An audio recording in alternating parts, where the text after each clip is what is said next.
नमस्कार, आप देख रहे हैं न्यूज रूम लाइव और मैं हूं आपके साथ आशा शर्मा। न्यूज रूम लाइव में तमाम बड़ी खबरें आज आपके सामने रखेंगे, लेकिन सबसे पहले शुरुआत करेंगे एक बड़ी खबर के साथ ही। लगातार आप देखिए G20 समिट के हवाले से बड़ी खबर आपके सामने रख देते हैं, जहां पर लगातार आप देखिए प्रधानमंत्री नरेंद्र मोदी के साथ पीएम से किस तरह से मुलाकात यहां पर हुई है।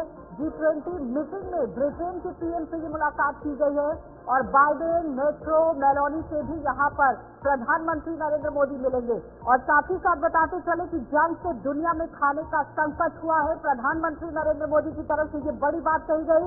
गरीब देशों पर सबसे ज्यादा असर देखा गया। बाइडेन से मिलकर खुशी होती है।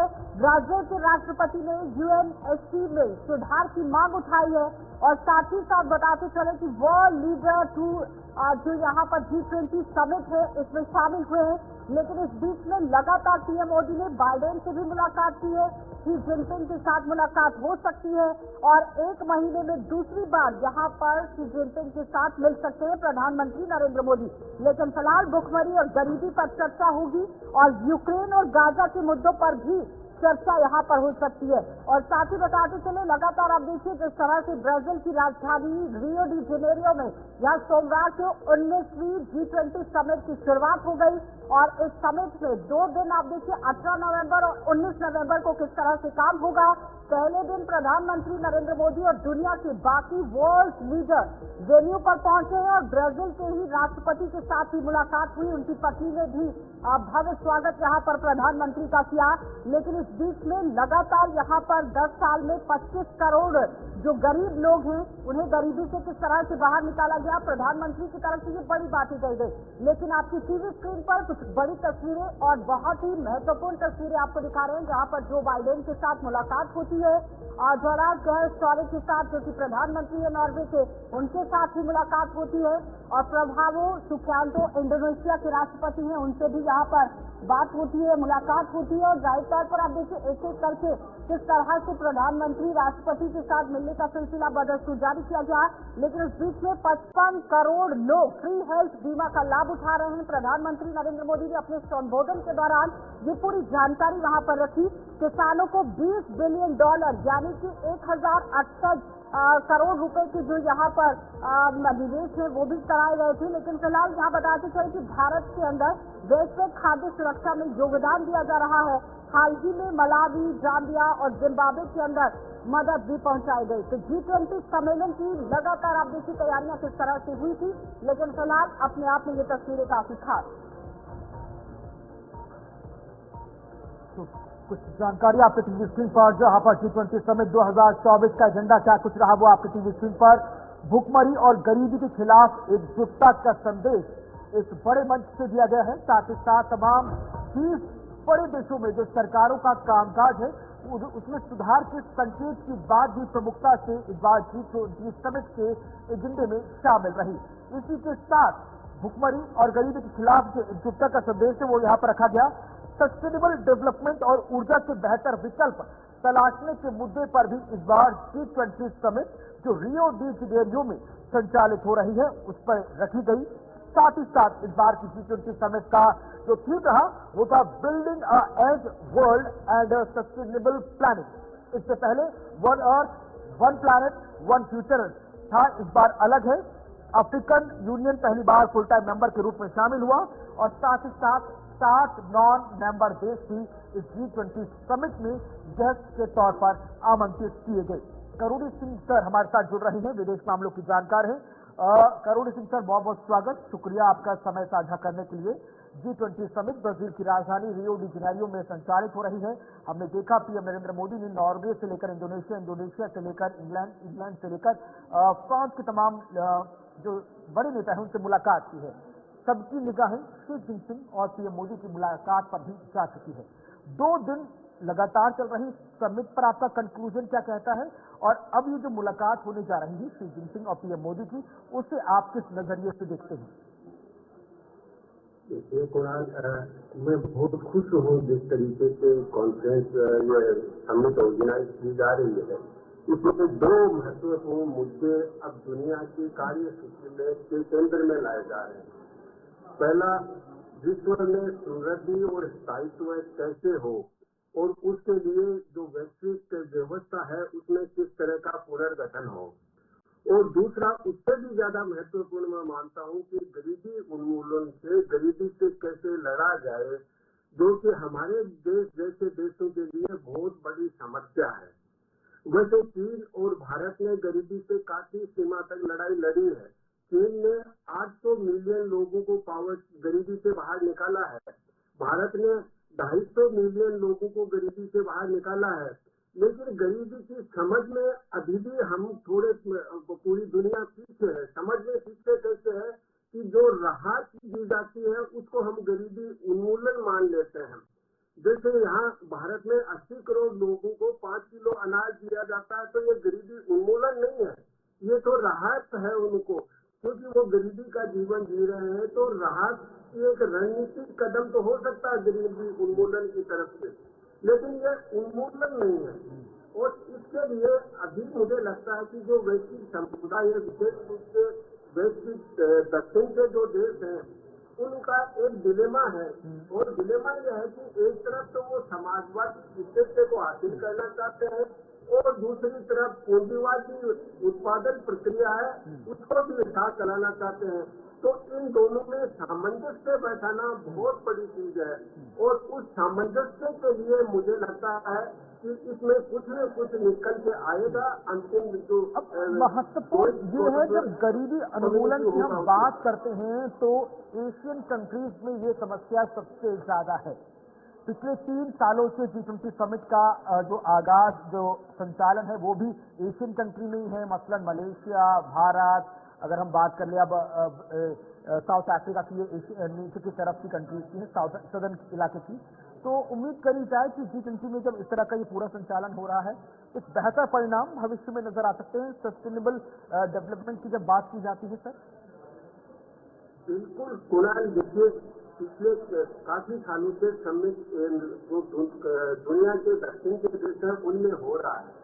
और इसमें जो एजेंडा है ग्लोबल साउथ का, जो ग्लोबल साउथ के देश फेस कर रहे हैं समस्याएं, उनको G20 के केंद्र में लाया जा रहा है। और अभी जो समिट हो रहा है उसमें सबसे बड़ी दिक्कत तो यह आएगी कि अमेरिका के प्रेसिडेंट है वो 1 महीने में जाने वाले हैं। तो नए प्रेसिडेंट आएंगे तो अमेरिका की नई नीति क्या होगी, तो उधर की तरफ से कोई असुरेश आश्वासन नहीं आ सकता, क्योंकि जो विकसित देश है ग्लोबल नॉर्थ के, वो अमेरिका के नेतृत्व में ही आगे बढ़ते हैं। हो सकता है यूरोपियन यूनियन के देश है वो कुछ बात करें, लेकिन अमेरिका की तरफ से अभी कोई बहुत बड़ी चीज सामने आने वाली नहीं है। निश्चित रूप से जो गरीब और यहाँ एशिया, अफ्रीका, लेकिन अमेरिका के देश है, वो संपोषित विकास के लिए क्या किया जा सकता है, इसका निश्चित रूप से जिस तरह से G20 सम्मेलन हुआ और अभी चल भी रहा है, स्वागत तो भव्य तरीके से हुआ, लेकिन रक्षा, सुरक्षा, व्यापार और प्रौद्योगिकी के जो क्षेत्र हैं वहां पर किस तरह से आने वाले समय में काम किया जा सकता है, उसे किस तरह से देख रहे हैं, क्योंकि इन पर भी चर्चा हो सकती है। दूसरा, जिस तरह से क्लाइमेट फाइनेंस को लेकर बात हो रही थी, ग्लोबल वार्मिंग को लेकर स्टेप्स कुछ उठाए जा सकते हैं, चर्चा उस पर भी हो सकती है। देखिए आशा जी, जो स्वागत सत्कार है वो तो एक लोकाचार है, उससे हमें कोई बहुत ज्यादा उम्मीद एक्शन के लेवल पे या जन सामान्य के जीवन को प्रभावित करने वाली बात स्वागत सत्कार से नहीं। एक्शन में क्या आता है, जो आपने डिटेल से बताया कि सुरक्षा को लेके क्या होगा, क्लाइमेट को लेके क्या होगा। क्लाइमेट अभी COP29 बाकू में हुआ है अजरबैजान में, और वहाँ भी ये कहा गया कि क्लाइमेट चेंज को डील करने के लिए 1 ट्रिलियन से ज्यादा पैसा देगा। इसी तरह से सस्टेनेबल डेवलपमेंट को लागू करने के लिए ट्रिलियंस ऑफ डॉलर की जरूरत है। लेकिन दूसरी तरफ जो कॉन्फ्लिक्ट दुनिया में आ रहे हैं, चाहे वो पैलेस्टाइन का हो, यूक्रेन का हो, वो मिलिट्री की तरफ पैसा विभिन्न देशों का डाइवर्ट हो रहा है। विशेष रूप से अमेरिका और जितने देश हैं वो अपने मिलिटराइजेशन पे ज्यादा फोकस कर रहे हैं। तो जो विकासशील देश है उनके भी दबाव बनेगा कि वो अपना सैन्य को बढ़ावा दें। लेकिन अभी जो G20 हो रहा है, इसमें जो केंद्र में रहेंगे वो दो ही चीजें होंगी, विश्व की समृद्धि और स्थायित्व कैसे हो और गरीबी उन्मूलन कैसे हो। उससे आगे जो डिटेल्स में चीजें आएंगी वो सुरक्षा को लेकर भी आएगा, क्लाइमेट चेंज को लेकर भी आएगा, लेकिन केंद्र बिंदु में वो दो ही चीजें रहेंगे, वो डोमिनेट करेंगे। और वो दोनों जो है वो भारत के लिए नहीं, जो विकासशील देश है सबके लिए बहुत महत्वपूर्ण है और जनसामान्य के लिए महत्वपूर्ण है। क्योंकि गरीबी का अभी तक बने रहना, इतने विकास के बाद भी, इतनी तकनीकी प्रगति के बाद भी, ये एक बहुत बड़ा एजेंडा है जिसके व्यापक समाधान निकालने की बहुत ज्यादा जरूरत है। बहरहाल बहुत बहुत शुक्रिया सर हमारे साथ लाइव जुड़ने के लिए और इन तमाम बड़े अंतर्राष्ट्रीय मुद्दों पर अपना नजरिया पेश करने के लिए। इसी के बीच आगे बढ़ रहे हैं, रुक कर रहे हैं एक और बड़ी महत्वपूर्ण खबर की तरफ। अगली बड़ी महत्वपूर्ण खबर विंटर सेशन से जुड़ी हुई है, जहां पर 25 नवंबर से संसद का शीतकालीन सत्र शुरू होने जा रहा है। शीतकालीन सत्र को लेकर जो तमाम तैयारियां हैं वो पूरी भी करनी गई है। शीतकालीन सत्र से पहले सर्वदलीय बैठक की बात यहाँ पर निकलकर सामने आई है। 24 नवंबर को सुबह 11 बजे सर्वदलीय बैठक होगी, जिसमें पक्ष विपक्ष गठबंधन तमाम जितने भी राजनीतिक दल हैं अहम, उन सबके प्रमुखों को बुलाया जाएगा। संसद का शीतकालीन सत्र किस एजेंडे के हिसाब से होगा, कितने दिन का होगा, किस तरह से बैठकें संचालित होंगी, किन मुद्दों पर ज्यादा बेहतर तरीके से चर्चा होगी, हर इस मुद्दे को विपक्ष और सत्ता पक्ष बैठकर बात करेंगे। लोकसभा स्पीकर के नेतृत्व में ये बहुत महत्वपूर्ण औपचारिक बैठक। फिलहाल वही अपडेट आपके सामने, जहां पर 25 नवंबर से सदन का शीतकालीन सत्र शुरू होगा और शीतकालीन सत्र को लेकर माकूल तरीके से जो तैयारियां हैं वो तेज हो गई हैं, लेकिन कुछ अहम मुद्दे इस बार शीतकालीन सत्र के अंदर रहने वाले हैं जिन पर हंगामा होने की संभावना जताई जा रही है। बताते चले कि यहाँ कई अहम मुद्दों पर चर्चा होनी है और इसके चलते सत्र के हंगामेदार रहने की संभावना। लेकिन सबसे अहम विधेयक यहाँ पर जो कि वक्फ संशोधन विधेयक है वो यहाँ पर लाने की बात रखी गई है। और साथ ही साथ बताते चले कि जिस पर संसद में लंबी चर्चा होगी और इसे लेकर संसद समिति का गठन भी किया गया था और इसकी रिपोर्ट पर सदन में चर्चा होनी है। समूचे विपक्ष के विधेयक का विरोध करने की अटकलें लगाई जा रही है, जिसके कारण सदन में भारी हंगामा हो सकता है, इसके आसार दिख रहे हैं। और सदन के अंदर लगातार आप देखिए किस तरह की कार्रवाई होगी। इसी पर ज्यादा जानकारी लेंगे हमारे संवाददाता ताबिश कबाल ने हमारे साथ ज्वाइन कर लिया है। ताबिश, शीतकालीन सत्र की शुरुआत होने वाली है 25 नवंबर को, आवाज आ रही है ताबिश? बिल्कुल, देखिए जवाब दीजिए, किस तरह की कार्रवाई रहेगी? बिल्कुल, देखिए 25 तारीख से शीतकालीन सत्र की शुरुआत हो रही है और ये शीतकालीन जो सत्र है ये बहुत अहम माना जा रहा है, क्योंकि इसमें सरकार की तरफ से दो बड़े एजेंडे हैं। पहला एजेंडा तो रहेगा वक्फ अमेंडमेंट बिल जो है, जिसको लेकर के जेपीसी की कमेटी का गठन किया गया है। लगातार रिपोर्ट भी बनाई जा रही है, कई बोर्ड के अध्यक्षों से बातचीत की जा रही है, कमेटी के अलग अलग लोग जाकर अलग अलग राज्यों में बातचीत कर रहे हैं और कई अलग अलग धर्म गुरुओं से बुलाकर इस पर बातचीत की गई। बाकायदा स्पेशल रिपोर्ट तैयार की गई है और उम्मीद ये जताई जा रही है कि इसी सेशन के दौरान इस रिपोर्ट को संसद के पटल पर पेश किया जाएगा। हालांकि देखिए बिना एनडीए के गैर जो दल हैं उनकी भी इस बिल को पास कराने में जरूरत होगी। ऐसे में क्योंकि पिछले दिनों जमीयत की तरफ से चंद्रबाबू नायडू और नीतीश कुमार से बातचीत की गई थी। जमीयत के जो अध्यक्ष है मौलाना अशरफ नदवी की तरफ से ये कहा गया था कि हम लोग वक्त के बिल को लेकर के चंद्रबाबू नायडू और नीतीश कुमार से बातचीत कर रहे हैं और उन दोनों ने भरोसा दिलाया है कि इस पर कुछ भी गलत नहीं होने दिया जाएगा। यानी कि कहीं ना कहीं देखा जाए तो सरकार की जो मुश्किलें हैं वो यहीं से बढ़ जाती है। देखिए बिहार के अंदर आने वाले समय में विधानसभा का चुनाव है और ऐसे में नीतीश कुमार नहीं चाहेंगे कि कुछ बड़ा जो माइनॉरिटी वोट है वो उनसे चटक जाए और इसलिए ऐसे में सरकार को बहुत ज्यादा मशक्कत करानी पड़ेगी वक्त अमेंडमेंट बिल को कराने के साथ वन नेशन वन इलेक्शन पर भी विरोध किया जा सकता है विपक्षी पार्टियों की तरफ से, अटकलें लगाई जा रही हैं। बिल्कुल, देखिए वन नेशन वन इलेक्शन को लेकर के सरकार की पहले मंशा यह है कि 24 तारीख को होने वाली सर्वदलीय बैठक में सबसे पहले कांग्रेस से बातचीत की जाए और कांग्रेस को इसके लिए कांग्रेस की सहमति दी जाए कि इसको पेश किया जाए और उसके बाद इसमें कोई हंगामा ना हो। देखिए वन नेशन वन इलेक्शन को लेकर के कई जो क्षेत्रीय राजनीतिक दल हैं वो अपनी मंशा पहले साफ कर चुके हैं। उनका कहना यह है कि वो उसको मंजूर नहीं। इसमें सबसे पहले ममता बनर्जी ने कहा था कि वन नेशन वन इलेक्शन वो नहीं चाहती कि ऐसा कोई बिल आए। दूसरा अखिलेश यादव, मायावती, इस तरह के कई बहुत सारे लीडर हैं और खास तौर से जो एनडीए के सहयोगी दल हैं वो भी कहीं ना कहीं दबे लफ्जों में वन नेशन वन इलेक्शन के साथ खड़े हुए नजर नहीं आ रहे हैं। अब एक चीज बहुत महत्वपूर्ण है ताबिश, 23 तारीख को झारखंड महाराष्ट्र के नतीजे आएंगे और 25 से सत्र का आयोजन हो रहा है। यानी कुल मिलाकर देखा जाए तो अगर ये नतीजे सत्ता पक्ष के फेवर में आए तो सत्ता पक्ष बहुत ज्यादा ऊर्जा से ओतप्रोत नजर आएगा, और अगर ये इंडिया अलायंस के फेवर में गए तो विपक्ष से ज्यादा हावी होने की कोशिश करेगा। तो इस तस्वीर को भी थोड़ा सा डिस्क्राइब करने का प्रयास कीजिए। बिल्कुल सही कहा कुणाल देखिए आपने, क्योंकि 23 तारीख को चुनाव के अंतिम नतीजे आ जाएंगे। ये पता चल जाएगा कि आखिर इंडिया गठबंधन एनडीए में कौन ज्यादा मजबूत होकर के उभरा है और किसको जनता ने मैंडेट दिया है। ऐसे में ये बात तो पूरी तरह से साफ है कि जिसको भी मैंडेट मिलेगा वो पूरी तरह से सत्र के ऊपर हावी दिखाई देगा। लेकिन अगर मैं पिछले चुनावों के कुछ नतीजे की बात करूं तो ऐसा कई बार हुआ है कि जहां पर बीजेपी का ज्यादा अच्छा रोल नहीं रहा है, लेकिन उसके बावजूद भी बीजेपी ज्यादा हावी रही है सत्र के दौरान। उसकी वजह ऐसी कि पूरी तरह से एक नंबर गेम था जो बीजेपी के फेवर में खड़ा हुआ था। लेकिन अगर अब नंबर गेम की बात की जाए तो क्योंकि अब बीजेपी फुल मैंडेट के साथ सरकार में नहीं है, ऐसे में उसको अपने सहयोगी दलों की आवश्यकता है। और ऐसे में अगर इस तरह के नतीजे आते हैं तो हो सकता है कि आने वाले समय में कुछ ऐसे सहयोगी दल दबाव में जरूर आ सकते हैं, जिसमें अगर बात की जाए अगर महाराष्ट्र की कुछ पॉलिटिकल पार्टी की बात करनी जाए तो वहां से नतीजे उस तरह के अगर नहीं आते हैं तो ये कहीं ना कहीं एक दबाव की राजनीति का सिस्टम शुरू हो सकता है। दूसरी तरफ क्योंकि एक और बहुत अहम सवाल है, झारखंड में जेडीयू एक अहम रोल अदा कर सकती है आने वाले समय में, तो जेडीयू से ज्यादा उम्मीदें बीजेपी को रहेंगी। और इसीलिए कहीं ना कहीं ये जो दोनों बिल है वो जेडीयू और चंद्रबाबू नायडू की जो पार्टी है उन दोनों पर ज्यादा निर्भर करते हैं। और ये नतीजे आने के बाद एक चुनावी समीकरण यानी एक माहौल अलग बनता हुआ नजर आएगा।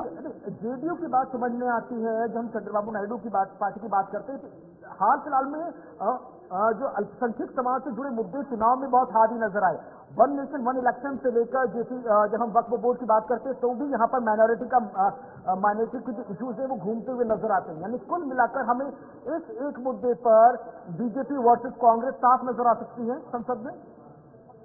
बिल्कुल देखिए, ये तो सरकार ये चाहती है और इसीलिए 24 तारीख को जो सर्वदलीय बैठक बुलाई गई है वो यही कोशिश की जाएगी कि इस पर एक सहमति बनाई जा सके। और कहीं ना कहीं दबे लफ्जों में किरण रिजिजू बार बार इस बात को कह रहे हैं कि हम ये कोशिश करेंगे सबसे पहले कांग्रेस को भरोसे में लिया जाए और तभी आगे एक कदम उठाया जाए। अगर कांग्रेस इस पर भरोसा जताती है और तमाम चीजें कांग्रेस के मुताबिक समझ में आ जाती है, या ये कहा जाए कि इंडिया गठबंधन के दलों के मुताबिक उनको समझ में आती है, तब ये चीजें आगे जा सकती है।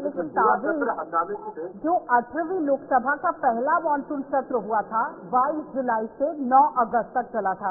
12 विधेयक जो है उसके अंदर पेश किए गए थे, लेकिन 4 विधेयक पारित हुए थे। अब यहाँ पर इनमें विधेयक 2024 विनियोग विधेयक रहा, जम्मू कश्मीर विनियोग विधेयक रहा, भारतीय वायुयान विधेयक शामिल रहा। लेकिन वन नेशन वन इलेक्शन, वक्फ बोर्ड विधेयक संशोधन को लेकर और भी कोई और विधेयक जो है वो इस बार शीतकालीन सत्र के अंदर रहने वाले हैं या सिर्फ इन्हीं पर चर्चा करेंगे। देखिए, सरकार ने अपनी तरफ से कुछ चीजें पहले से क्लियर की थी। एक लगातार दिल्ली के राजनीतिक गलियारों में खबर लगातार चल रही है कि सरकार जनसंख्या को लेकर के भी एक बड़ा कदम इस सत्र के दौरान उठा सकती है, जो बार बार कहा जा रहा है। तो ऐसे में ये एक बड़ा विधेयक सरकार ला सकती है जनसंख्या को लेकर के। दूसरी तरफ राहुल गांधी लगातार कह रहे हैं कि हम जातीय जनगणना चाहते हैं, तो कांग्रेस की तरफ से इसको लेकर के नोटिफाई किया जा सकता है कि आप जातीय जनगणना कराएं। दूसरी तरफ जो महत्वपूर्ण रहेगा, अखिलेश यादव उत्तर प्रदेश की कानून व्यवस्था को लेकर के बार बार अपनी रैलियों में कह रहे हैं कि हम इस मुद्दे पर संसद में चर्चा चाहते हैं। और चौथा सबसे अहम रहेगा जम्मू कश्मीर, जिसको लेकर के लगातार राजनीतिक सरगर्मियां रही, लद्दाख और जम्मू कश्मीर का मुद्दा। जम्मू कश्मीर को लेकर के ये कहा जाता रहा है कि इसको जल्द ही राज्य का दर्जा बहाल किया जाएगा।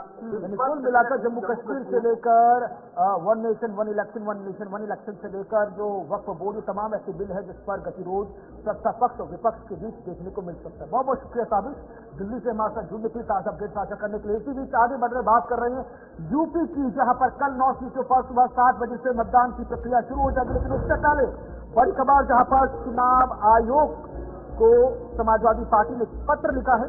मुस्लिम महिलाओं को लेकर आयोग को यह पत्र समाजवादी पार्टी के नेताओं द्वारा लिखा गया और आग्रह किया गया कि वोटिंग के दौरान बुर्का हटाकर चेकिंग न हो मुस्लिम महिलाओं की।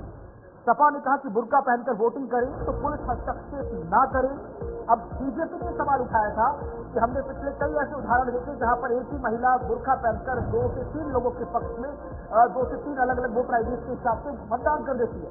लिहाजा इस बार ये दिक्कतें ना हो, चुनाव आयोग की टीम को, पुलिस की टीम को निर्देश दिए गए थे कि हर एक महिला का बुर्का उठाकर चेक किया जाए कि एक महिला 2 अलग अलग आईडी से मतदान ना कर पाए। अब समाजवादी पार्टी बड़ी अपडेट ये है कि जिस तरह से मतदान केंद्र पर मतदाता पहचान पत्र की जांच करने का अधिकार मतदान अधिकारी का है और लोकसभा 2024 के दौरान भी चुनावी मतदान के दिन मतदान केंद्र पर सुरक्षा व्यवस्था के लिए यहाँ पर सुरक्षा कर्मियों को लगाया गया था, लेकिन अपने पद का दुरुपयोग करके समाजवादी पार्टी समर्थक जो मतदाताओं को, विशेषकर मुस्लिम मतदाताओं को उनका यहाँ पर नकाब उठाने की प्रक्रिया से भयभीत किया गया था। और इस बार फिर से आप देखिए निर्वाचन आयोग को किस तरह से समाजवादी पार्टी की तरफ से ये पत्र लिखा गया है, लेकिन अखिलेश यादव ये कह रहे हैं कि ये उपचुनाव उत्तर प्रदेश के भविष्य का रुख तय करेगा और इन उपचुनावों में यहाँ लोकसभा चुनावों के अंदर जिस तरह से काम हुआ था वो भी सबके सामने था, लेकिन फिलहाल सपा का इलेक्शन कमीशन को किस तरह से पत्र लिखा गया है वो आप देख लीजिए। उपचुनावों को लेकर ये पूरा पत्र लिखा गया। मुस्लिम महिलाओं की वोटिंग के दौरान बुर्का हटाने की कोई यहाँ पर चेकिंग नहीं होनी चाहिए, यानी कि बुर्का नहीं हटाया जाना चाहिए। मुस्लिम महिलाओं की बुर्का हटाने को लेकर वो डरी हुई है और लगातार एक एक करके ऐसे में वे मतदान नहीं कर पाती हैं। आप देखिए किस तरह से अपडेट जो है वो इलेक्शन कमीशन के सामने रखी गई है। महिलाएं अगर बुर्का पहनकर वोटिंग करें तो पुलिस हस्तक्षेप न करे, लेकिन यहाँ पर भी अब आप देखिए किस तरह से सत्ता पक्ष की तरफ से भी आरोप लग सकते हैं क्योंकि इलेक्शन कमीशन को पत्र लिखा गया है। अब समझना बहुत ही अहम रहेगा कि आखिर इस पर इलेक्शन कमीशन की तरफ से क्या कार्रवाई की जाएगी, क्या वाकई में इस पर रोक लगाई जाएगी और अगर रोक लगाई जाती है तो फिर किस तरह से यहाँ पर जांच जो है वो करवाई जाएगी, क्योंकि अखिलेश यादव जिस तरह से निशाना साधते आ रहे हैं वो कह रहे हैं कि इस तरह से यहाँ पर ज्यादातर मतदाता जो है वो एक ही पार्टी को फायदा पहुँचाते नजर आएंगे, इसलिए चेकिंग करना जरूरी है। लेकिन इलेक्शन कमीशन की तरफ से क्या कुछ कहा जाएगा ये बड़ी बात है। इससे समाज साथ जुड़ रहे उमेश, समाजवादी पार्टी का तर्क कि महिलाओं का बुर्का हटाकर उनकी चेकिंग ना की जाए मतदान के दौरान, बुर्का हटाते ही मुस्लिम महिलाएं डर जाती हैं।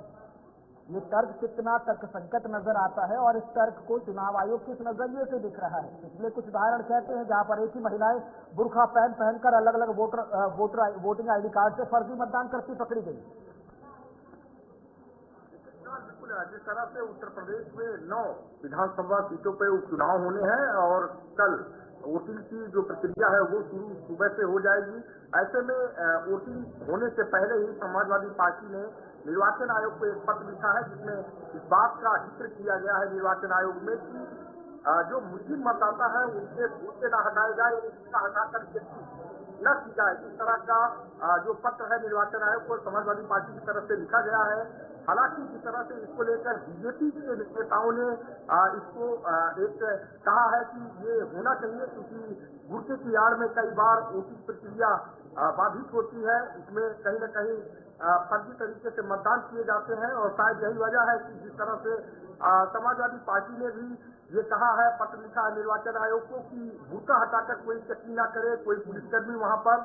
आप देखने वाली बात यह होगी कुणाल की कितना कुछ इस पत्र का निर्वाचन आयोग संज्ञान लेता है। लेकिन जिस तरह से कल उत्तर प्रदेश में 9 विधानसभा सीटों पर उपचुनाव है, ऐसे में जो वोटिंग की जो पूरी तैयारियां हैं वो हो चुकी हैं और कहीं न कहीं जो सुरक्षा के लिहाज से जो इंतजाम है वो भी स्थापित कर दिए गए हैं। उमेश, इसमें साफ तौर पर लिखा गया है कि पुलिसकर्मी आईडी कार्ड तक भी चेक न करें, तो ऐसे कैसे हो सकता? जब आप मतदान केंद्र पर आते हैं प्रॉपर चेकिंग वहां पर होती है, थ्रू प्रॉपर चैनल आपको अंदर जाना है। और इन एडिशन देखिए ना, यूपी में भी जब लोकसभा चुनाव चल रहे थे तो कई ऐसे पुरुष मतदाता थे जो बुर्का पहनकर मतदान कर रहे थे। तो आप सोचिए अब सतर्कता क्यों ना बरती जाए पारदर्शिता की जब बात आती है। वैसे ही ईवीएम और इलेक्शन को लेकर विपक्ष हाथ हवा करता है। देखिए कुणाल, बिल्कुल आपकी बात सही है कि इसमें कई बार गड़बड़ी देखी गई, कई बार पुरुष बुर्का पहनकर वोटिंग करने पहुंचे थे और शायद यही वजह है कि जो भी राजनीतिक पार्टियां हैं, बीजेपी की अगर बात कर ले तो बीजेपी के नेताओं का यही कहना है कि इसमें धांधली होती है, इसमें अनियमितता बरती जाती है। तो ऐसे में मतदान को पारदर्शिता बनाए रखने के लिए वो जो मानक है, जो निर्देश है निर्वाचन आयोग को, उसका कहीं न कहीं कड़ाई से पालन जरूर होगा। इसके साथ साथ एक और सवाल और एक और मांग रखी गई है, जिसमें वो कह रहे हैं कि कितने वोट पड़े हैं उसकी प्रमाणित कॉपी भी मिलनी चाहिए, क्योंकि पिछले 2024 के लोकसभा चुनावों का हवाला वो दे रहे हैं। देखिए आशा, कितना कुछ इन तमाम पत्रों का, तमाम मांगों का निर्वाचन आयोग कितना संज्ञान लेता है, और जो भी संवैधानिक चीजें हैं और निर्वाचन आयोग की जो भी गाइडलाइन है उसके अनुरूप ही उत्तर प्रदेश में जो 9 विधानसभा सीटों पे उपचुनाव होने हैं, उसमें पूरी प्रक्रिया अपनाई जाएगी। हालांकि जो एहतियात है उसको भी कहीं कहीं जो निर्वाचन आयोग के जो कर्मी लगाए गए हैं, जो भी तटस्थ अधिकारी हैं, उनको भी ये निर्देश दिया गया है कि निर्वाचन आयोग के निर्देशों का कहीं से भी उल्लंघन न हो। और ब्रजेश पाठक का भी अभी बयान आया है, उन्होंने कहा कि भैया समाजवादी पार्टी पुलिस प्रशासन पर या बीजेपी पर आरोप लगा रही है कि भैया वो दबाव की राजनीति कर रहे हैं। पुलिस पार्टी तो अपना काम कर रही है, चेकिंग करना उसका काम है। लेवल प्लेइंग फील्ड को लेकर बात हो रही है, ये भी एक और मांग है। बिल्कुल, कहीं न कहीं जो निर्वाचन आयोग के निर्देश हैं, इन निर्देशों का कड़ाई से जो भी अधिकारी हैं, संबंधित विभाग के लोग जिम्मेदारी निभा रहे हैं निर्वाचन आयोग को लेकर, वो लोग कहीं पे भी कोई भी लापरवाही नहीं बरतेंगे। हालांकि जिस तरह से राजनीतिक पार्टियों की अगर बात करें तो आरोप लगाए गए हैं, लेकिन सब मिलाकर निर्वाचन आयोग कितना कुछ बिल्कुल तब देखना तो खास होगा कि समाजवादी पार्टी द्वारा लिखा गया पत्र और कल सुबह 7 बजे से 9 सीटों पर उपचुनाव के तहत मतदान, क्या कुछ कल की बड़ी खबर यूपी से लेकर आएगा। शुक्रिया आपका उमेश हमारे साथ जुड़ने के लिए, ताजा अपडेट साझा करने के लिए।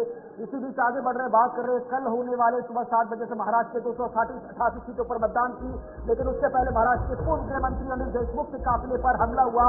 जब वो चुनाव प्रचार कर अपने घर लौट रहे थे, इसी दौरान अधिकारियों पर ताबड़तोड़ पत्थरबाजी हुई, जिसमें वो लहूलुहान हो गए। तो काटोल में अनिल देशमुख की कार पर पत्थरबाजी हुई, शीशा तोड़ के पत्थर सीधे अनिल देशमुख के सिर पर जा लगा, जिसकी वजह से उनके सिर से खून बहने लगा। पट्टी बट्टी बांधकर उन्हें तुरंत नजदीकी अस्पताल भर्ती कराया गया। बहरहाल जो कल की तस्वीर चुनाव प्रचार के बाद निकलकर सामने आई, उसके बाद लॉ एंड ऑर्डर सुरक्षा व्यवस्था पर महाराष्ट्र में एक बार फिर। तो फिलहाल शरद पवार गुट के नेता और महाराष्ट्र के पूर्व गृह मंत्री अनिल देशमुख की कार पर यहाँ काटोल में पत्थरबाजी हुई है, घायल हुए हैं, और उसके बाद ही पुलिस मौके पर पहुंची, कार्रवाई को शुरू किया गया। लेकिन लगातार अब इसने सियासी मोड़ ले लिया है कि इलेक्शन से महज कुछ ही दिन पहले इस तरह से एक बड़ा हमला होना कई तरह के सवाल खड़े करता है। जिन लोगों ने हमला किया है इसकी फिलहाल जानकारी अभी तक साझा नहीं कर पाई है पुलिस, लेकिन लगातार तफ्तीश के लिए पुलिस ने काम शुरू कर दिया है। शाम 5 बजे प्रचार खत्म हो गया था और देशमुख काटोल से नागपुर शहर की ओर लौट रहे थे, और इसी समय अज्ञात लोगों ने उनके काफिले पर हमला कर दिया और पूर्व गृह मंत्री की गाड़ी आप देखिए किस तरह से वहां से गुजर रही थी, लेकिन आगे की सीट पर वो बैठे हुए थे, जिस दौरान पत्थर वहां पर आया है। और उसके बाद ही इस तरह की घटना साफ टीवी स्क्रीन पर आप देख सकते हैं किस तरह यहाँ पर आप बीती हुई है। बिल्कुल, तो कल सुबह 7 बजे से 288 सीटों पर मतदान शुरू हो जाएगा, लेकिन उससे पहले अनिल देशमुख के ऊपर इस तरह से हमला होना अपने आप में एक बड़ी खबर है, क्योंकि लगातार एनसीपी के नेता या राजनीतिक दलों के जो बड़े चेहरे हैं वो हाल फिलहाल में कई बार निशाने पर रहे। बाबा सिद्दीकी की हत्या के बाद से लगातार नेताओं की सुरक्षा को लेकर भी महाराष्ट्र में सवाल उठ रहा है। हकीम देशमुख हमारे साथ जुड़े हुए। हकीम, लगातार बाबा सिद्दीकी मैटर की जांच चल रही है, नेताओं की सुरक्षा मजबूत हो, इस बात की बात विपक्ष लगातार महाराष्ट्र में उठाता रहा है। और इससे पहले कि कल मतदान होता है, ये खबर निकलकर सामने आई कि निशाने पर अनिल देशमुख आए। कुणाल, देखिए जिस तरीके से महाराष्ट्र में ये इस तरीके की घटनाएं जो है वो हो रही है, बाबा सिद्दीकी की हत्या के बाद जलगांव में अहमद हुसैन नाम के एक निर्दलीय उम्मीदवार के घर पर भी जो है वो गोलीबारी हुई थी। उसके बाद अब जो है वो कहीं न कहीं अनिल देशमुख पर इस तरीके से हमला हुआ, तो कहीं न कहीं लॉ एंड ऑर्डर को जो है वो कहीं न कहीं सवाल ये निशाने के घेरे में जो है वो जरूर लेकर के आता है। और जिस तरीके से कटोर के बाहर अनिल देशमुख पर हमला हुआ, उन्हें ताबड़तोड़ जो है वो सिविल अस्पताल में ले जाया गया, लेकिन सिविल अस्पताल से बताया गया कि गंभीर चोट होने की वजह से निजी अस्पताल में ले जाया गया, फिर उन्हें शिफ्ट किया गया नागपुर के अस्पताल ताजा में। खबर जो सामने आई थी उसमें कितनी सच्चाई है जरा वो बताइए, क्योंकि महाराष्ट्र में अनिल देशमुख के बाद एक और नेता पर हमला हुआ है जिसमें ये बताया गया कि निर्दलीय उम्मीदवार ही सुरेश सोनसनी, उनकी कार पर भी पत्थर से हमला किया गया है। उस पर क्या कार्रवाई अभी तक हुई है? क्या वाकई में हमला हुआ है या नहीं?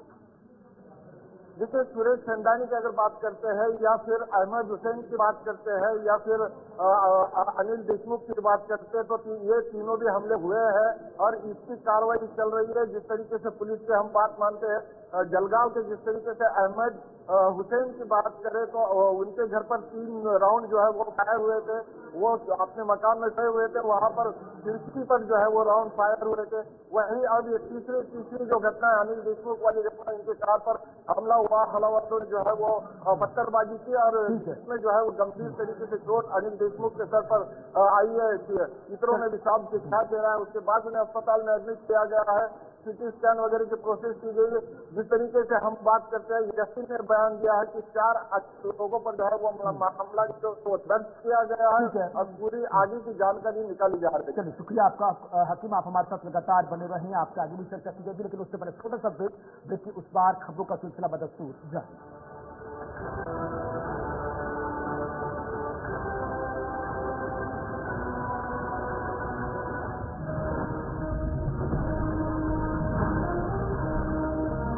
दो 288 विधानसभा सीटें और झारखंड में बची हुई 38 सीटों पर मतदान होगा। महाराष्ट्र की 288 सीटें और चुनाव के तहत जो तमाम तैयारियां हैं चुनाव आयोग की पूरी कर ली गई हैं।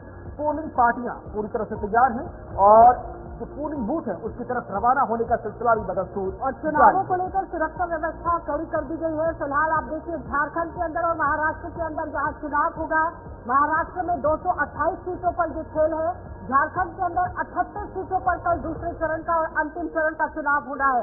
लेकिन अब दाव आप देखिए किस तरह से खेलने की कोशिश की गई है। अगर हम झारखंड के साथ साथ सबसे पहले महाराष्ट्र की बात करते हैं, तो महाराष्ट्र में सबसे बड़ी आबादी महाराष्ट्र मराठा जो समुदाय है इसकी है और जिसके चलते ही सूबे की सत्ता पर मराठा समुदाय का एक लंबे समय से कब्जा रहा है। कांग्रेस, उद्धव, शरद पवार की कोशिश हमेशा से मराठा वोटों को एकजुट रखने की है, तो शिंदे और अजित पवार की जो बीजेपी के साथ मिलकर मशक्कत यहाँ पर दिख रही है। बीजेपी ने हर जिले में एक मराठा समुदाय के प्रत्याशी को उतार रखा है, वही मराठा यहाँ पर आप देखिए किस तरह से अपना खेल करेंगे, ये बड़ी बात होगी, क्योंकि 228 सीटों पर यहाँ पर चुनाव है। मराठा बनाम ओबीसी और धननगर बनाम आदिवासी आरक्षण की जो सियासी तपिश है उसके बीच में महाराष्ट्र के अंदर विधानसभा चुनाव कल यहाँ पर होंगे। बीजेपी नेतृत्व वाली महायुति और कांग्रेस के नेतृत्व वाली महाविकास अघाड़ी आमने सामने है, लेकिन इस बीच में सियासी एजेंडा सेट करने के लिए कौन सी पार्टी पूरी तरह से तैयारी कर रही थी वो सबके सामने था, लेकिन रिजल्ट किस पार्टी के पाले में जाएगा ये फिलहाल 23 नवंबर को सामने आएगा। उसी के साथ अगर हम झारखंड की बात करते हैं, तो झारखंड के अंदर आप देखिए 78 सीटों पर जहां चुनाव होना है उसमें सबसे ज्यादा 20 सीटों पर सीधा भारतीय जनता पार्टी और झामुमो का कांटे का मुकाबला है, क्योंकि हेमंत सरकार दावा कर रही है कि जो वादे और दावे उन्होंने लोगों के साथ किए थे उन पर वो खरा उतरी है। मतई योजना को लेकर उन्होंने सबसे बड़ा मुद्दा गिना दिया, घुसपैठिये को लेकर भारतीय जनता पार्टी ने यहाँ पर मुद्दा गिनाया है और उसके साथ साथ पलायन का एक बड़ा मुद्दा, बेरोजगारी का एक बड़ा मुद्दा। लेकिन इस बार दूसरे चरण में लगातार आप देखिए मुद्दे को मद्देनजर रखते हुए जनता अपने घरों से बाहर निकलेगी, वोट को कास्ट किया जाएगा, क्योंकि पहले चरण में जिस तरह से भारी तादाद में वोटिंग हुई है, अब देखना ये बहुत ही दिलचस्प रहेगा कि कल जब सुबह वोटिंग शुरू होती है तो किस तरह का आंकड़ा आगे बढ़ता चला जाएगा, क्योंकि एकदम से आप देखिए जनता घरों से बाहर निकलती है अगर, तो फिर किन मुद्दों के आधार पर वोट डाला जाएगा, चाहे वो महाराष्ट्र की बात हो चाहे वो झारखंड की बात हो। बिल्कुल, तो 2 राज्यों में विधानसभा चुनाव और कई राज्यों में उपचुनाव के तहत कल सुबह 7 बजे से मतदान की प्रक्रिया शुरू हो जाएगी। इसी कड़ी में दो हमारे साथ संवाददाता जुड़े हुए, मुंबई से हकीम देशमुख और रांची से मनीष झा। मनीष, एक एक करके पोलिंग पार्टियों का रवाना होने का सिलसिला शुरू हो चुका है। तस्वीरें सामने आई है निकलकर। चुनाव आयोग ने भी पूरी तरह से आश्वस्त कर दिया है कि कई ऐसी सीटें हैं जो अक्सर कभी एक समय में नक्सलवाद के शिकार में रही थी, लेकिन इस बार इतिहास रचा जाएगा। हर एक सीट पर शांतिपूर्ण तरीके से, भयमुक्त तरीके से, पारदर्शिता के साथ सकुशल मतदान संपन्न होगा। ये चुनाव आयोग की गारंटी है। बिल्कुल कुणाल, जैसे जैसे समय बीतता जा रहा है, झारखंड पुलिस या यूं कहें कि सीआरपीएफ लगातार झारखंड का जो नक्सल प्रभावित क्षेत्र था उस पर काम करती रही है और उसका आज परिणाम है कि शांतिपूर्ण ढंग से लोग यहाँ मतदान कर पा रहे हैं और मतदान संपन्न हो रहा है। इलेक्शन कमीशन की भी जितनी तारीफ की जाए उतनी कम है, क्योंकि उन्होंने जिस तरह से व्यवस्था बनाई, लगातार पिछले 2 महीने से जो स्थानीय पुलिस है वो उस जगह का दौरा करती रही है, जो सेंसिटिव बूथ रहा है वहाँ जाकर उसका निरीक्षण करते रहे हैं और उचित व्यवस्था वहाँ बनाई जा रही है। अतिरिक्त पुलिस बल मंगाई गई है ताकि किसी तरह की दिक्कत ना हो। और जिस तरह से अगर हम पिछला लोकसभा का चुनाव देखें तो जिस तरह इलेक्शन कमीशन ने काम किया था, लोग उसकी तारीफ कर रहे हैं, क्योंकि लोग पहले भय से निकलते नहीं थे, डर के मारे निकलते नहीं थे। आज मतदाता भयमुक्त होकर बाहर निकल रहे हैं और मतदान कर रहे हैं। अगर हम बात करें इस बार जो चुनाव है, इसकी भी तैयारी पूरी की है और जितनी तारीफ की है इलेक्शन कमीशन की कम है, क्योंकि अभी तक जो जानकारी हम लोगों के पास है कि सभी को अपने बूथ के लिए रवाना कर दिया गया है। तमाम जो गाड़ियां थी उन्हें भेज दी गई है और कल सुबह से ही मतदान होना प्रारंभ हो जाएगा और इलेक्शन कमीशन ने अपनी पूरी तैयारी कर ली है, जिससे किसी तरह की परेशानी मतदाताओं को ना हो। बड़ी बात है, इलेक्शन कमीशन की तैयारियां तो समझ में आती है, लेकिन एक प्रेरणा के तौर पर लोगों को प्रोत्साहित करना होता है कि 5 साल में एक बार मिलने वाला यह अधिकार है, इससे वंचित ना हो। अगर अन्यथा आपको अगले 5 साल तक जो मिलने वाली सेवाएं हैं उनसे वंचित होना पड़ेगा। कितनी अच्छी तरह जागरूक किया है ग्राउंड जीरो पर तमाम मतदाताओं को कि भैया 5 साल में मिलने वाला अधिकार है, बिल्कुल मत छोड़ना। बिल्कुल कुणाल, यहाँ की अगर हम स्थानीय प्रशासन की बात करें तो तमाम जो डीसी हैं, उपायुक्त हैं, उन्होंने पुरजोर प्रयास किया है, इलेक्शन कमीशन की बात को जन जन तक पहुंचाया है। नुक्कड़ नाटक के माध्यम से और चैरिटी पॉइंट बनाया गया है कि आप भी इस बार मतदान करने वाले हैं, आप चैरिटी पॉइंट पर जाइए, फोटो खींचिए और लोगों को भी इसके लिए प्रेरित कीजिए कि वो घर से बाहर आए और मतदान करें। मतदान आपका अधिकार है, यहाँ तक समझाने का प्रयास किया है कि आप अगर इसमें छुट्टी मनाते हैं। ठीक है मनीष, ठीक है, वापस लौटूंगी आपके पास। हकीम, जिस तरह से 228 सीटों पर कल चुनाव होना है, लेकिन मराठा बनाम ओबीसी और धनगर बनाम आदिवासी जो आरक्षण है उसको लेकर बात हो रही है कि सियासी तपिश काफी तरीके से जो एजेंडा सेट करने की कोशिश की गई, चाहे वो महायुति सरकार की बात करें या फिर महाविकास अघाड़ी की बात करें, क्या लगता है कितने सफल रहेंगे इस बार चुनावों में एजेंडा सेट करने को लेकर? क्योंकि कल के चुनावों के तहत ही दशा और दिशा दोनों तय होगा। आशा देखिए, 288 सीटों पर महाराष्ट्र का विधानसभा चुनाव कल जो है वो होने जा रहा है, लेकिन अगर हम देखें पिछले चुनाव के मुकाबले में ये चुनाव जो है वो खास और अहम माना जा रहा है। जिस तरीके से राजनेताओं की साथ भी दांव पर लगी है, उसी तौर पर भी अगर हम देखें तो कहीं न कहीं ये चुनाव अब जनता लड़ेगी और जिस तरीके से वोटिंग का परसेंटेज होगा, अच्छा इस बार वोटिंग का परसेंटेज विधानसभा के चुनाव में बढ़ने की संभावनाएं ज्यादा है, क्योंकि जिस तरीके से पार्टियों का टूटना, जिस तरीके से पार्टियों का बिखरना ये 5 साल में देखा गया, कहीं न कहीं इसके तर्ज पर हर नेता अपने कार्यकर्ताओं को पुलिंग के साथ साथ जो है वो घर घर हर द्वार पर जो है वो भेज रहे हैं और लोगों को जागरूक कर रहे हैं कि वोटिंग करना है। वही इलेक्शन कमीशन भी पूरे तरीके से तैयारियां कर चुका है और लोगों को जो है अवेयर करने की कोशिश की जा रही है। मतदाताओं को जो है वो कहीं न कहीं वोटिंग बूथ तक लाने के लिए उनका प्रयास जो है वो लगातार जो है वो बना हुआ है। उसमें फिर जिला अधिकारी हो, फिर चुनाव आयुक्त हो या चुनाव से संबंधित जो लोग हैं, कल सुबह 7 बजे से मतदान की प्रक्रिया शुरू हो जाएगी। काबिल तारीफ होगी बात देखने के लिए कि एक साथ इतने बड़े राज्य महाराष्ट्र की जब बात की जाती है, जहाँ की जनसंख्या अच्छी खासी है, 288 सीटें हैं, एक ही खड़े मतदान है, किस तरह से संचालित होगा। शुक्रिया आप दोनों का। इसी बीच आगे बड़े रुक करें एक और बड़ी महत्वपूर्ण खबर की तरफ, दिल्ली से जुड़ी बड़ी खबर, जहां पर प्रदूषण का स्तर लगातार बढ़ता जा रहा है, जहरीली होती जा रही है। दिल्ली की हवा बढ़ते प्रदूषण पर कई जगहों पर एयर क्वालिटी इंडेक्स 500 तक जा पहुंचा है। बिहार में भी कई जगहों पर गंभीर स्थिति नजर आ रही है। हाजीपुर में AQI 400 के पार है। पटना में भी कई इलाकों में जो एयर क्वालिटी इंडेक्स है वो रेड जोन की तरफ इशारा कर रहा है। तो दिल्ली में ग्रैप 4 लागू किया गया है, ग्रेडेड रिस्पांस एक्शन प्लान, जिसके तहत तमाम स्कूल बंद कर दिए गए हैं। अब प्रदूषण जो है वो बिहार की ओर भी दस्तक दे गया है। बिहार के अंदर भी प्रशासन सतर्क हो गया है। यहाँ पर आप देखिए कई जगहों पर स्थिति गंभीर बन गई है। हाजीपुर के अंदर AQI लेवल जो दर्ज किया गया है वो 400 के पार दर्ज किया गया है और पटना के अंदर रेड जोन यहाँ पर घोषित हो गया है। तो जाहिर तौर पर आप देखिए पटना के अंदर यानी कि बिहार के अंदर भी लगातार दस्तक प्रदूषण ने दे दी है।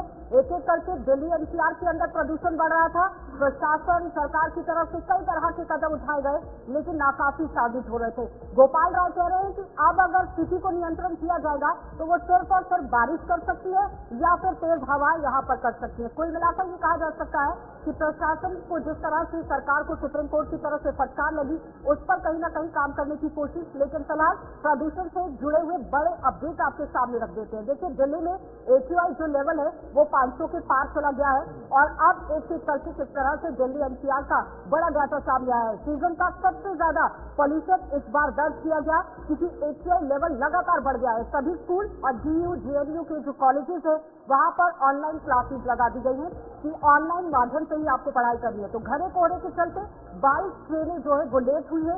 NCR में प्रदूषण का जो लेवल है वो बेहद खतरनाक हो गया है और इसी को मद्देनजर रखते हुए कई ऐसी चीजें हैं जिस पर प्रतिबंध लगा दिया गया।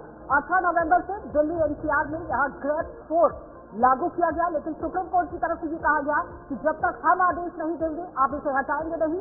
बुजुर्गों, बच्चों को यहाँ सांस लेने में दिक्कत हो रही है क्योंकि दिल के जो मरीज है उन्हें घर से बाहर नहीं निकलने की सलाह दी गई है। सुप्रीम कोर्ट ने स्टाफ के लिए मास्क पहनना अनिवार्य कर दिया है और उससे भी बड़ी बात ये कह दी गई है कि जितना स्टाफ आपके पास है 50% स्टाफ को अपने ऑफिस के अंदर बुलाइए और वहां पर काम कराइए। लेकिन अब एहतियात किस तरह से बरती जाएगी ये बड़ा सवाल है। दूसरी तरफ बिहार के अंदर भी जिस तरह से दस्तक प्रदूषण में दी है, बिल्कुल, तो ट्रकों पर प्रतिबंध लगा दिया गया है। लाइट कमर्शियल वाहनों पर भी रोक लगा दी गई है। डीजल वाहनों पर पूरी तरह से पाबंदी है। दिल्ली में किसी तरह का कंस्ट्रक्शन या डिमोलिशन निर्माण पर रोक लगा दी गई है।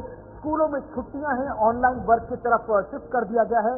ग्रैप 4 लागू है जिसके तहत पाबंदियां जारी है। बड़ी बात, ग्रैप 1 जो खराब स्थिति होती है 201 से 300 के बीच, ग्रैप 2 तब लागू किया जाता है जब बहुत खराब एयर क्वालिटी इंडेक्स 301 से 400 के पास पहुंचता है। ग्रैप 3 जब 400 से 450 और जब ग्रैप 4 450 को क्रॉस करता नजर आता है। बहरहाल सुप्रीम कोर्ट को सख्त हिदायत देनी पड़ी और निर्देश देने पड़े कि जब तक हम ना बोले आप ग्रैप 4 की जो पाबंदियां हैं नहीं हटाएंगे, क्योंकि कायदे में दिल्ली सरकार को ग्रैप 4 तभी लागू कर देना चाहिए था जब 400 के आसपास ये आंकड़ा पहुंच रहा था, लेकिन आपने ग्रैप 3 लागू करने में देरी की, आपने ग्रैप 4 लागू करने में भी देरी की है। बहरहाल देखना भी खास होगा आर्टिफिशियल रेन की बात जो दिल्ली सरकार के पर्यावरण मंत्री गोपाल राय की तरफ से सामने आई है वो कितनी जल्दी सच्चाई में तब्दील होगी और प्रदूषण से दिल्ली वासियों को कब निजात मिलेगा। इसी के साथ न्यूज रूम लाइन में आज बस इतना ही। वक्त होगा ब्रेक का, खबरें आगे जारी है।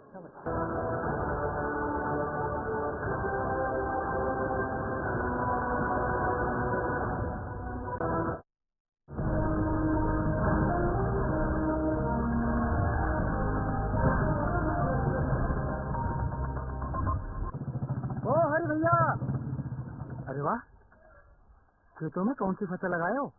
12 महीने कमा कर दे ऐसी फसल। क्या?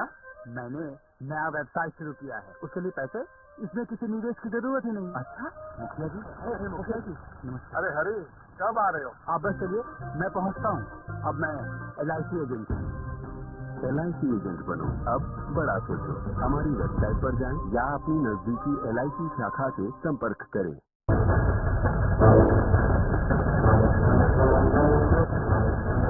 तो कोई भी सर्कमस्टेंसेस हो, कोविड हो, कुछ भी हो, जिसके लिए भी गवर्नमेंट को गाड़ी की जरूरत होती है तो ड्राइवर बेचारा वो अवेलेबल रहता है 20 रुपये से के लिए। लेकिन आपको भी पता है और इनको भी पता है कि आंकड़े जो है, अगर यहाँ पे 1 लाख गाड़ी है तो उसमें खाली 30,000 कमर्शियल है, 70,000 यहाँ पे प्राइवेट ट्रांसपोर्ट है। ई रिक्शा को लेकर जो इलीगल ऑपरेशन चल रहा है, आज तक हमने आलाकम से बात की है, बड़े बड़े अफसरों से बात की है, कोर्ट के ऑर्डर्स भी हमारे पास है, लेकिन सबको रद्द कर दिया उन्होंने। लिबरल पॉलिसी इन्होंने की कि हम परमिट लिबरल पॉलिसी पे गए, परमिट दिए, रोड लगी है, रोड पे ढुलाई चल रही है। 2014 में डिवास्टेटिंग फ्लड, उसमें रेलवे वाले को पैसे दिए गए, दुकानदारों को पैसे दिए गए, खाली एक सेक्टर था वो हमारा ट्रांसपोर्ट सेक्टर था जिसको इग्नोर किया गया। जो प्रोफेसर और ट्रांसपोर्ट डिपार्टमेंट के जो साथी है उनको कुछ पता होना चाहिए ट्रांसपोर्ट के बारे में, जिसको पता है ट्रांसपोर्ट के बारे में। गवर्नमेंट को चाहिए कि नए बजट जो लाने वाले हैं इसमें 10 लाख रुपया की गाड़ी को सब्सिडी के तौर पर रखना चाहिए। हमारी 1 लाख की गाड़ियाँ हैं, 2 लाख की गाड़ियाँ हैं, हम स्क्रैप करें और इलेक्ट्रिक में जाए तो हमारे 2 लाख की वैल्यू कहाँ से आ जाएगी वापस। आज हमारा हर किस्म का ट्रांसपोर्ट होता है, वजह इससे यही है कि यहाँ ट्रांसपोर्ट पॉलिसी है, जिसकी वजह से इसका सिस्टम इसका दरहम बरहम हुआ।